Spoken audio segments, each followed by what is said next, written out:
శారద గారు అప్పుడప్పుడే సినిమా ఇండస్ట్రీకి వస్తూ అవకాశాలు దక్కించుకున్న సమయంలోనే చలం గారితో ఆమె పరిచయం ఆమె జీవితాన్ని ఒక మలుపు తిప్పింది. అయితే చలం గారిని పెళ్లి చేసుకుని విడాకులిచ్చింది అనే విషయం మనందరికీ తెలుసు.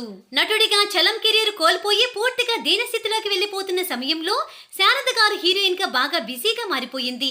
అయితే డబ్బు ఎంతమందికైనా కూడా ఇబ్బందులను తెచ్చిపెట్టగలదు. అలాగే శారద చలం మధ్య కూడా అనేక ఇబ్బందులు వచ్చాయి. అయితే ఇదంతా కూడా చలం యొక్క మొదటి భార్య శాప ఫలితమే అంటారు కొంతమంది. చలం కెరియర్ లో పీక్స్ చూస్తున్న సమయంలో రమణ కుమారి అనే అమ్మాయిని పెళ్లి చేసుకున్నాడు. ఆ తర్వాత ఆమెలోని రమణ అనే పేరుని తన పేరుకు జోడించి రమణాచలం అనే పేరు మార్చుకున్నారు. అంతగా ప్రేమించిన భార్యను చలం ఎలా మోసం చేశాడనేది ఎవరికీ అర్థం కాలేదు. ఎందుకు అంటే అప్పటికే శారదతో ప్రేమలో మునిగి తేలుతున్నాడు. కెరియర్లో ఒకసారి ముందుకెళ్తున్నప్పుడు నిగ్రహం కోల్పోతే ఇలాంటి విపత్తులు జరుగుతాయి. వీరి ప్రేమను ఒప్పుకోలేని రమణ కుమారి ఆత్మహత్య చేసుకుని కన్నుమూసింది. ఈ పాప ఫలితమే శారద జీవితంపై కూడా పడింది అంటారు చాలా మంది అప్పటివారు.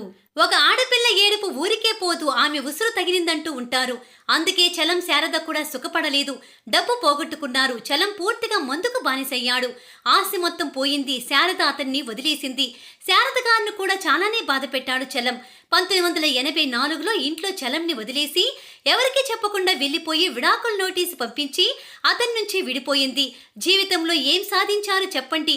తన మొదటి భార్యతో కలిసి ఉన్న చలం దీనస్థితికి వచ్చేవాడు కాదు. శారద కూడా ఇంకా సినిమాల్లో బాగానే సంపాదించుకునేది. ఇలా ఎవరికి ఉపయోగపడని ఈ ప్రేమ వల్ల సాధించింది ఒక నిండు జీవితం ముగిసిపోయింది. రమణ కుమారి జీవితం అంతమైపోయింది.